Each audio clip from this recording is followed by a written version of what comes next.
It's gonna be a good one. Let's make this a good one, guys.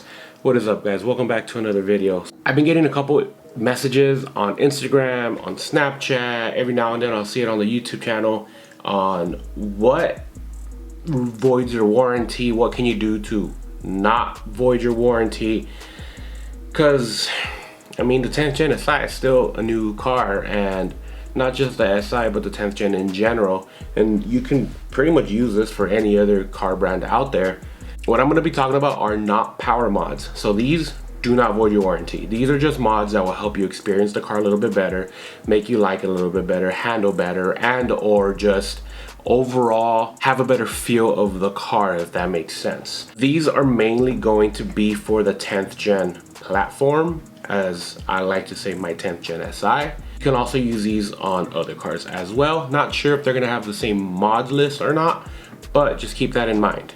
These are going to be stuff that will not void your warranty. Like there's no way.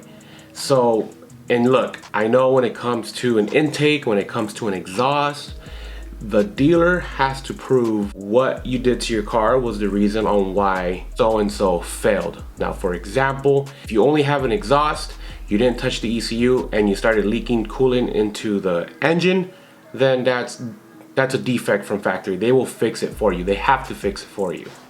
Or at least I hope so.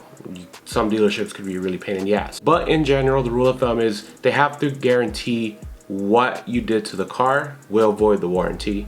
What you did to the car messed up the car. You know what I mean? Keep in mind, there's no particular order of these. This is just something that I came up with, and it's something that I have came to realize that, if I ended up going this route, I probably won't have to worry about my warranty if you just want to go for looks. And a lot of these are going to be looks, but at the same time, there are going to be some for the car itself.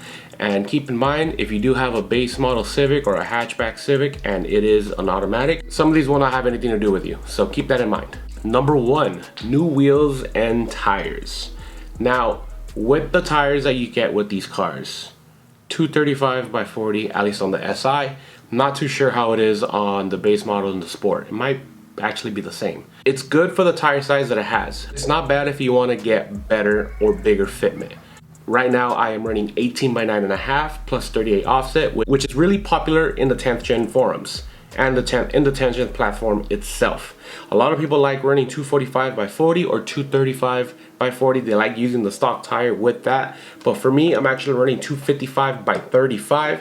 So I do have a smaller sidewall, but I do have a wider tire. It does poke out just a little bit, not too much. I actually grip the road a lot better. Again, I'm not really pushing a lot of power. Just changing your tire setup to a lighter set of wheels and to a better traction on the vehicle is going to make a huge difference, even if you are still on stock suspension. Now, to say what you should get, it is up to you. There is tons and tons of other wheels options that you can get out there.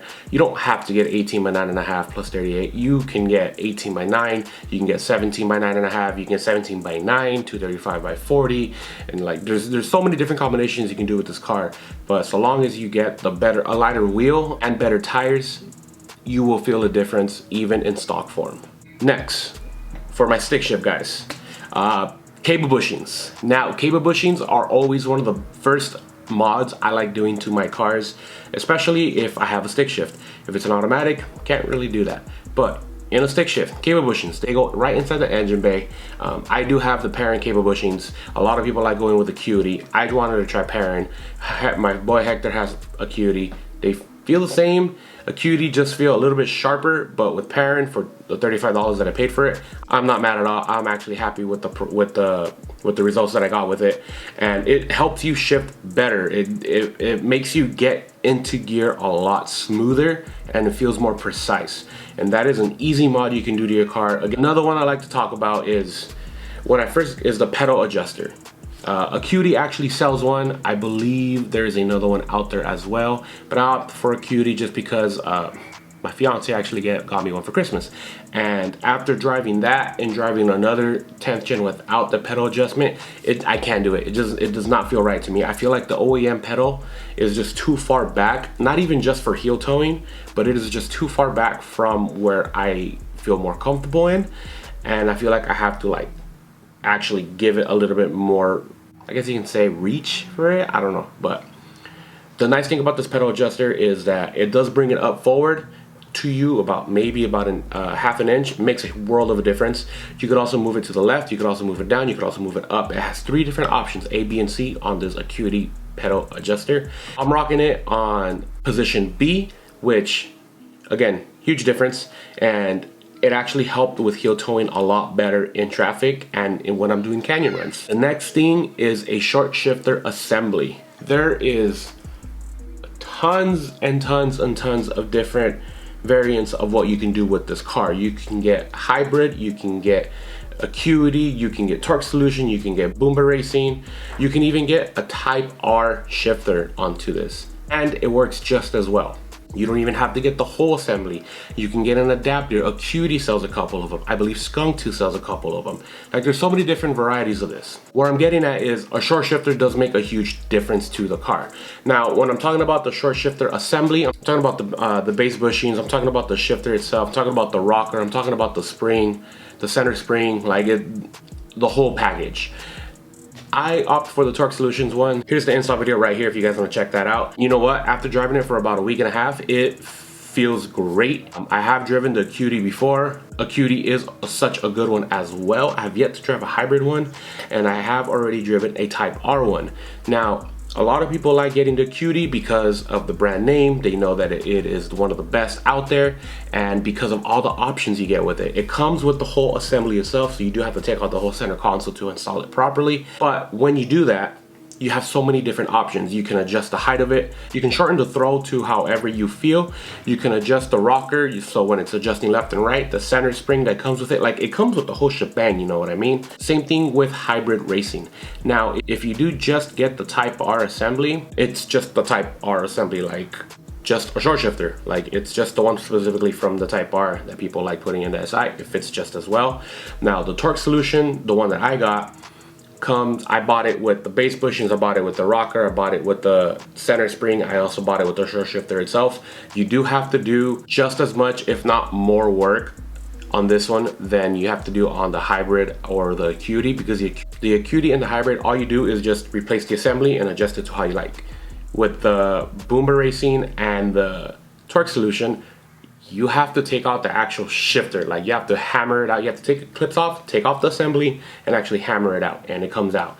So it is a couple extra steps, but it does save you like about like $150 if you want to get that whole assembly. I'm not gonna say it's better, and I'm not gonna say it's worse, but if you're just somebody that just wants to get a short shifter feeling but wants to get a whole assembly, Torque Solution is not a bad thing. But if you do want to get the best bang for buck in short shifting, the Type R assembly, the Torque Solution and the Boomba Racing is just a little bit shorter than the Type R one. The Type R one is the least short one out there, I guess, if that makes sense to you guys. But it is the best bang for your buck. You can pick one up for like less than 45, 50 bucks, like from a dealership, and it's brand new. And all you have to do, because you're taking everything out, you might as well spend a couple extra bucks in there and buy the base bushings, buy a center spring, buy a rocker. And Hector actually has that one, and it feels great. I have the Torque Solution one, again, like I said, and I love mine because it is heavy. So it's all in preference right there, guys. The last thing that I'm gonna mention on the list is a shift knob. Now, as stupid as this sounds, a shift knob makes a difference on these cars. I've never been a fan of the stock shift knob, even with the 8th gen. I didn't like the 8th gen shift knob. Weighted shift knob is the way to go with these cars. It just actually makes it feel like it's a short shifter, like it's an illusion. I actually opt for the Acuity Poco low profile shift knob. It sits lower, it is heavier, and it doesn't even feel that hot in the summer or cold in the winter. You know how with some shift knobs you have to like when you leave it out in the sun, or when you have to touch it with like a rag or something. No, like with this one, it's just as fine. Now, I like this one because of how low it sits. So before I even got my shifter, before I even got my cable bushings, before I even got like anything else that helped me shift better, this Acuity shift knob made a difference when I was shifting into gears, and it just made it feel more accurate for me. As dumb as that sounds, that is probably one of the first mods I would recommend to somebody, other than like cable bushings and like a short shifter assembly, because it does make a huge difference when you install these on your car. Now, again, you do have Honda, Ktuner, downpipes, intercoolers, exhaust, power mods, bearing springs, coilovers, but that's not what this video is about. This video is about on-power mods that you can do to your car to make it feel a lot better for yourself. Now, does this mean you have to go ahead and do it? No. This is just what I feel like is most important to me when I'm driving the car. So if I were to do this again and I did not want to void a warranty whatsoever, this is probably what I would be doing. I'd probably still do springs because chances of my springs blowing something on the car, on a new car, are very slim. But if you're one of those people that just always worry and don't want to take any risks, then this is not really a bad list. You know what I mean? So again, there are other things you can do to your car. There are a couple stuff off of Amazon you can get, a lot of stuff off of eBay you can get if you're trying to get the low budget route. And again, there's nothing wrong with that. I'm just throwing my 2 cents out there and seeing what you guys think about it. If there's anything else you guys want to mention in the comments, go ahead and let that down. Also, I saw how much you guys liked the last review I did on Andrew's red 8th gen. That was such a blast to drive. I really do appreciate all the amazing feedback I got from that video. I am looking into doing another car, not just a 10th gen, but I'm actually looking into doing a Volkswagen GTI as well. I'm also looking into doing another 8th gen, possibly even looking into doing a 9th gen SI. So we are in the making of trying to get reviews on the car as maybe not a weekly, but maybe every 2-3 videos, throwing out there. That way we can get a variety of content out there for you guys. Anyways guys, I do hope you guys liked today's video. If you guys have any questions, if you guys want to talk, let's talk in the comment section, or hit me up on Instagram or on Snapchat. Link is in the description for all my social media, and I'll see you guys in another video. You guys have a good day. Peace.